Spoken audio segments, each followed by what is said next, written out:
Olá, tudo bem com você? Que a graça e a paz de nosso Senhor Jesus esteja sempre em sua vida. Pois bem, pela misericórdia e bondade do Senhor, aprove a Ele nos dar mais essa oportunidade para que eu pudesse estar aqui e expor a palavra. Eu estou no Evangelho segundo escreveu Lucas, no capítulo 8. Eu já comecei o capítulo 8. Inclusive também eu tenho uma playlist, eu vou deixar no card acima para que você possa acessar e assistir os demais vídeos deste Evangelho. Eu já expus desde o capítulo 1 e hoje aí, portanto, capítulo 8, a partir do versículo 28, quando eu vou falar sobre a cura do endemoniado. Vamos lá. Um endemoniado curado. Está aí na tela. Vamos ver. Então rumaram para a terra dos Gerazenos, fronteira da Galileia. Então, primeira coisa que nos é informado é que Jesus está no território dos Gerazenos. Outra tradução diz que Gadarenos, Gadara. Vamos ver o termo grego, então. Aqui diz Gerazenos. Outra tradução, por exemplo, lá em Mateus, porque os 3 evangelhos sinópticos, eles falam desta passagem. Mateus, Marcos e Lucas são os 3 evangelhos sinópticos. O evangelho de João não traz esse ocorrido. O evangelho segundo escreveu Mateus fala de Gergesenos. O Marcos fala província dos Gadarenos, mas vamos ver a palavra. Está aí do lado direito. O termo certo grego é Gadarenos, esta palavrinha aqui. Gadareno. Gadareno é de Gadara, uma cidade ao leste do Jordão, também chamada de Gergesenos. Gadara era a capital da Pérea, situada no lado oposto da extremidade sul do lago de Genezaré, ou o Mar da Galileia, ao sudeste, mas a alguma distância do lago, às margens do rio Hieromax. Eu tenho um mapa. Deixa eu compartilhar com vocês aqui. Vamos ver aqui o mapa. Está aí. Está aí o mapa. Como vocês podem ver, aqui de azul em cima está aí o lago de Tiberíades, o lago de Genezaré, o mar da Galileia. Aí está aí Cafarnaum, Canaã, Nazaré, Caná, melhor dizendo, Caná, Nazaré, Naim, o Monte Tabor, cidade de Tiberíades, Magdala, Betsaida aqui em cima. Aí nós temos Samaria, Monte Gerizim, Siquém, Sicar. Ao sul aí nós temos Efraim, Jericó, Betânia, Jerusalém, Emaús. E aí do lado leste do Rio Jordão, nós temos aí a região de Decápolis. Nós temos a Pérea embaixo e aqui nós temos Decápolis, e Gadara, tá, como diz mesmo aí o termo grego, está ao sul aí do lado oposto do Mar da Galileia, a cidade de Gadara. Embaixo nós temos a cidade de Gerasa, mas Gadara está aqui. Gadara. Então vocês já sabem onde está aí a região de Gadara, a cidade de Gadara. Então Jesus estava do lado leste do rio Jordão, do outro lado aí do mar da Galileia. Logo ao desembarcar, veio da cidade ao seu encontro um homem possesso de demônios, que havia muito não se vestia nem habitava em casa alguma, porém vivia nos sepulcros. Outra coisa também que pode chamar a atenção é que em outra tradução vai dizer que eram dois endemoniados. Sim, o fato de Lucas ele citar apenas um homem vir ao encontro da pessoa de Jesus é o fato de que algum deles se destacou mais. Ele que foi, vamos dizer assim, o interlocutor, é aquele que, usado pelo espírito imundo, ele dialogou com Jesus. Então, o evangelista que escreveu e narrou somente um, é porque a sua atenção estava focada naquele que estava falando com Jesus. Então, logo ao desembarcar, veio da cidade ao seu encontro um homem possesso de demônios, que havia muito não se vestia. Olha só, então ele andava nu, não se vestia, nem habitava em casa alguma, porém vivia nos sepulcros. Então veja que este homem ele estava totalmente excluído da sociedade da época. Este homem, como eu já disse, o Mateus ele informa que eram dois. Só você lá em Mateus 8, a partir do versículo 28, vai dizer que eram dois endemoniados, dois homens. Como eu já disse, então tem uma explicação para isso. Só Mateus também que fala que eram dois. Tanto Lucas como Marcos, ele fala de um homem só. E o interessante é que Lucas ele vai a campo buscar informações a respeito dos fatos que aconteceram. Lucas ele não viveu com Jesus, ele não andou com Jesus. Lucas, provavelmente pelo nome dele, ele era um grego. Loucanos era o nome de Lucas, nome grego. E ele foi a campo escrever esse livro, o Evangelho, melhor dizendo, e também o livro dos Atos dos Apóstolos. Ele foi a campo, escreveu esses dois livros, o Evangelho e o livro de Atos, para um homem ilustre chamado Teófilo. Então ele foi a campo buscar informações.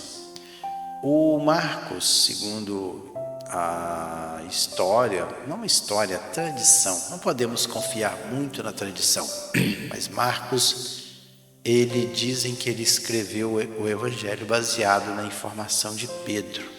Não sei, são suposições. O fato é que ele escreveu e pronto, acabou. Então esse homem, esse endemoniado, ele estava possesso. O nome possesso na Bíblia, erro é no sentido de possuir.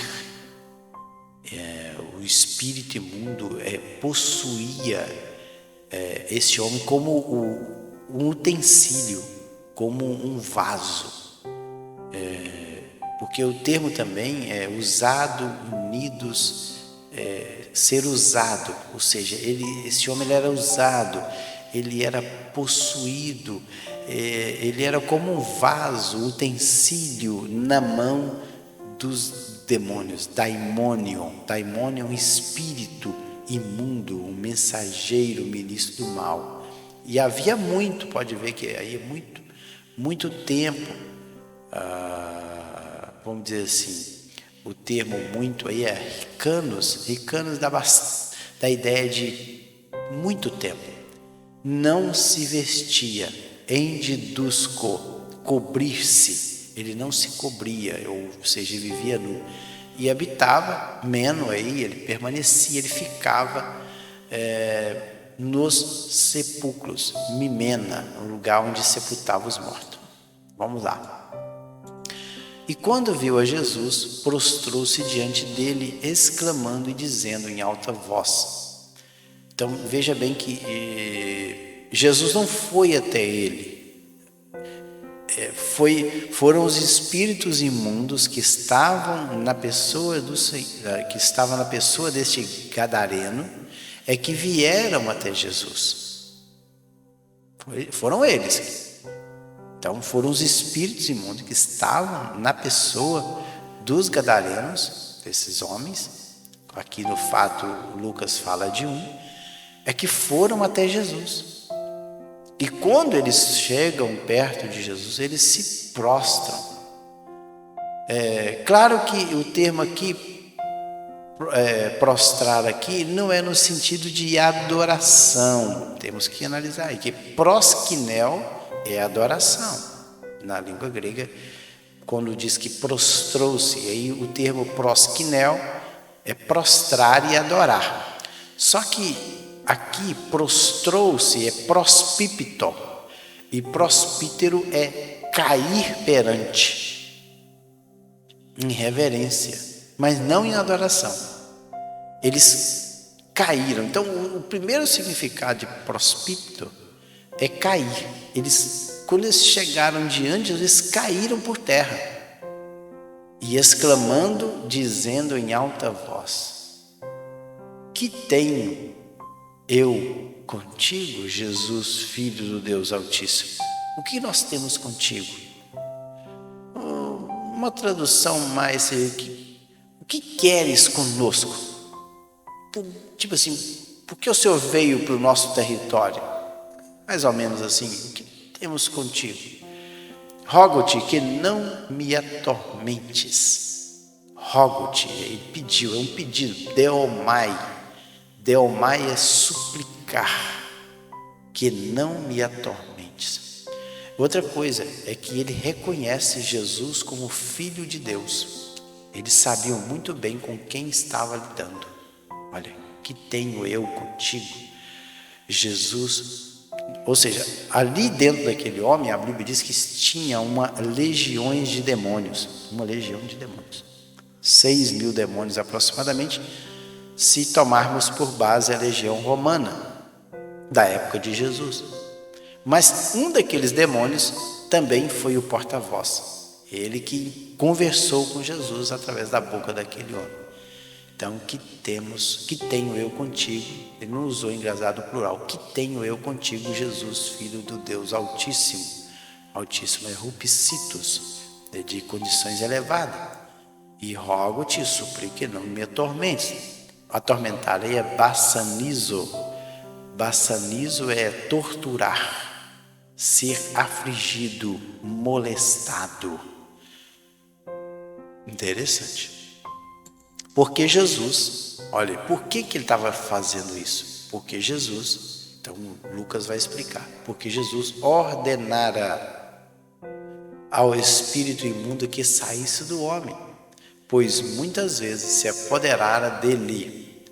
Então parece que não era sempre que ele andava totalmente possesso. Algumas vezes o demônio apossava dele com mais intensidade e depois com menos intensidade. E embora procurasse conservá-lo preso com cadeias e grilhões. Cadeias e grilhões. O nome, a palavra grega para cadeias é halucis. Halucis é uma cadeia que era colocada nas mãos e nos pés. E principalmente nas mãos, as cadeias eram usadas, tipo uma algema que era colocada nas mãos. E diz também que grilhões aí é corrente para os pés. Então eles amarravam as mãos e os pés deste homem. Tudo despedaçava. ou seja, despesar e quebrar em pedaços, romper, e era impelido aí no sentido de conduzido pelo demônio ao deserto, eremos, deserto. Então ele não gostava de ficar no meio das pessoas, ele era impelido, ele era conduzido pelo diabo, pelo demônio. Ele usa o termo daimon, que é um espírito mau. Perguntou Jesus. Então Jesus começa, como o diabo puxou conversa, ele diz que para que Jesus não atormentasse ele, diz também: o que nós temos contigo, Jesus de Nazaré, o que é que o senhor está fazendo aqui? Ali Jesus ele pergunta: qual é o teu nome? Respondeu ele: Legião. Então tá aí, o termo grego é legion, no grego é legion. Legion, na época de Augusto, parece ter consistido de 6.826 homens, que tinham 6.100 soldados a pé e 726 cavaleiros. Então era corpo de soldados aí, na época de Augusto, César Augusto. Então, na época de Jesus, consistia em 6.826 homens, sendo 610 soldados a pé e 726 cavaleiros. É muita coisa. Por isso que ele falou, e ele disse, legião, legião, porque tinha entrado nele muitos demônios. Em outra tradução diz legião, porque somos muitos. Aqui Lucas fala, porque tinham entrado nele, eiser homai, que é entrar, possuir, tomar posse.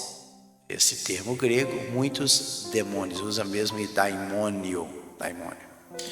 Rogava-lhe que não os mandasse sair para o abismo. Interessante, porque que o diabo ele suplica para Jesus, e novamente ele toma, apesar de que ele usa o termo aí, é paracaléu. Paracaléu é solicitar, é um pedido. Pedia que não os mandasse, epitácio, dar uma ordem, epitácio é dar uma ordem, ordenar. Sair é perromar, ir embora, para o quê? Para o abismo, abissos, sem fundo. Então, com certeza está dizendo aqui para o inferno. Não, o inferno seria o lago de fogo. Não, a Bíblia não traz detalhes, mas é uma cova, um fosso, um lugar, uma prisão. Ele falou assim, não nos mande para a prisão. Analisando, será que Jesus poderia mandá-los? Sim, claro que poderia. Jesus tinha essa autoridade. Ora, andava ali pastando no monte uma manada de porcos. Rogaram-lhe que lhes permitisse entrar naqueles porcos, e Jesus o permitiu. Uma coisa que chama atenção aqui nesse texto é porque Jesus ele atende ao pedido dos demônios e permite que eles entrem naqueles porcos. Não sabemos, mas eles pediram e Jesus permitiu que eles entrassem na manada de porcos. E vamos vendo. Tendo os demônios saído do homem, entraram nos porcos, e a manada precipitou-se despenhadeiro abaixo para dentro do lago e se afogou. Então eles estavam muito próximos ali do mar da Galileia, do lago de Genezaré. Eles não estavam propriamente dentro da cidade, mas estavam fora, porque não vivia na cidade, ele vivia no deserto, nos sepulcros. Então, os demônios, tendo saído, essa legião de demônios, entraram nos porcos. Então, interessante que quando os demônios possuem os animais, eles ficam loucos, eles ficam perdidos. E vamos lá. Os porqueiros aqui são bosco, os alimentadores, aqueles que cuidavam dos porcos. O termo grego é bosco, aquele que cuida, é o alimentador. Vendo o que aconteceram, fugiram e foram anunciá-lo na cidade e pelos campos. Em outra passagem diz que eram aproximadamente 2.000 porcos. O prejuízo foi grande. Os porqueiros, vendo o que aconteceram, fugiram e foram anunciá-lo na cidade e pelos campos. Então veja bem que os homens, quando viram aquilo, aqueles que alimentavam os porcos, quando eles viram aquele fato acontecido, eles, puxa, isso aqui é uma coisa que nós nunca vimos na nossa vida. Claro que também eles não sabiam que... eu não sei se os porqueiros, ou se os cuidadores de porcos estavam próximos de Jesus ou estavam distante. E também não sabiam que os demônios tinham saído do homem e entrado nos porcos, porque ninguém viu. Era uma ação no mundo espiritual. Tantos demônios que estavam no homem, no possesso, ninguém via uma legião de 6.000 demônios, 6.000 espíritos naquele rapaz, ou naqueles 2 rapazes. E quando Jesus permite, ele expulsa o demônio do rapaz e permite que eles entrem nos porcos, ninguém vê aquela nuvem de demônios saindo e entrando nos porcos. Ninguém viu isso, porque toda a ação era no mundo espiritual. Mas eles puderam ver a ação física de quê? Que os porcos ficaram talvez completamente loucos e desceram de despenhadeiro abaixo e se precipitaram no mar. Vamos lá. Então saiu o povo para ver o que se passara e foram ter com Jesus. Então o povo, quando ficou sabendo aquela notícia de um homem que havia sido liberto dos demônios, um homem que no passado dava muita dor de cabeça para o povo ali daquela região, e que agora o homem se achava em perfeito juízo, e que também uma manada de porcos tinha descido despenhadeiro abaixo e precipitado no mar e se afogado. Então isso chamou a atenção do povo da cidade. E eles foram ter com Jesus. E olha só, de fato acharam o homem de que saíram os demônios, vestido, olha agora, totalmente vestido, em perfeito juízo.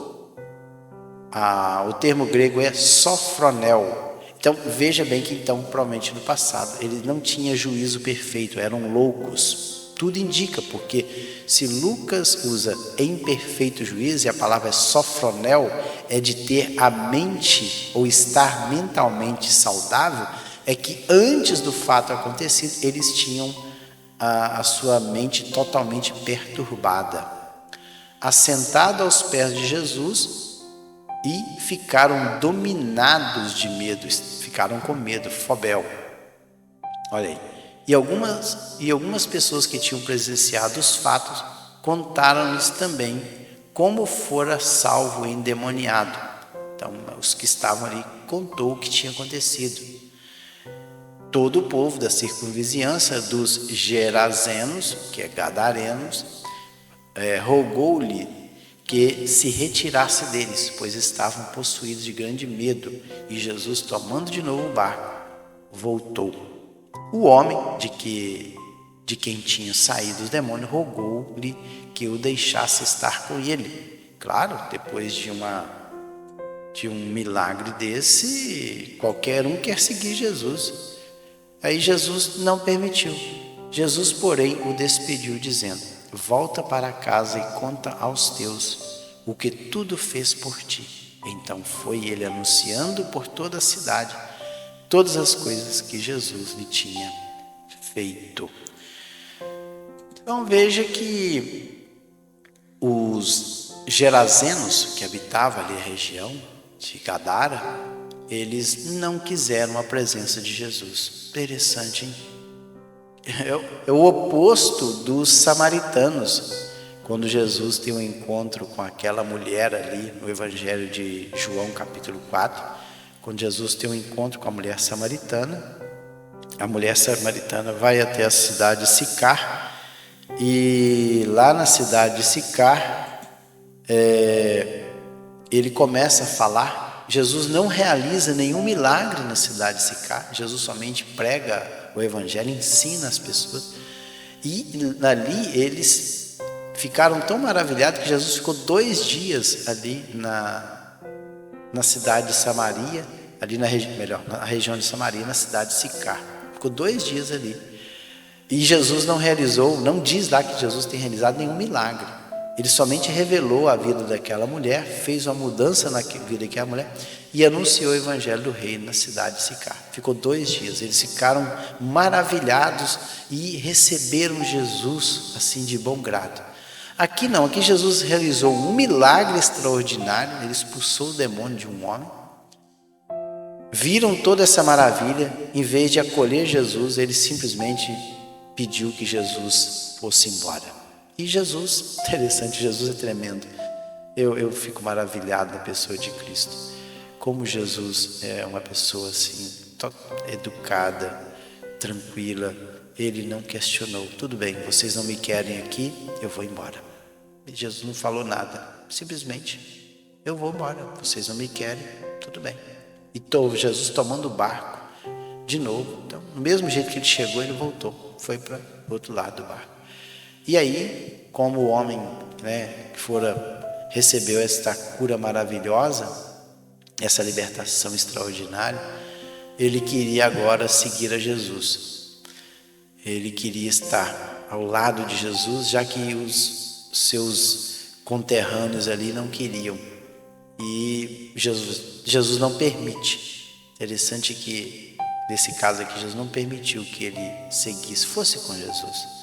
Porque Jesus queria que o próprio homem testemunhasse das coisas que o Senhor Jesus havia feito em sua vida. Então ele volta para casa e conta aos teus o que Deus fez por ti. Olha aí, aos teus rostos, aos teus o que Deus fez por ti. Então foi ele, e fez, então foi ele, anunciando, querusso, proclamando por toda a cidade todas as coisas que Jesus lhe tinha feito. Então os Gerazenos não permitiram que Jesus ficasse ali, mas ficou um discípulo dele convertido e anunciando o evangelho do reino ali naquele lugar. Que maravilha! Eles não permitiram Jesus, mas ficou ali um discípulo dele que fez a obra do Senhor da mesma forma. Pois bem, aí chegando ao final de mais um vídeo, deixa eu ver aqui no próximo, a cura desses dois endemoniados. Deixa eu ver aqui qual o próximo vídeo que eu estarei falando. O próximo eu vou falar sobre milagres de cura. No próximo vídeo aí provavelmente estarei encerrando esse capítulo 8 do Evangelho de Lucas. Fiquem todos na paz do Senhor Jesus e que Ele possa abençoar a sua vida rica e poderosamente. Fiquem todos na paz do Senhor.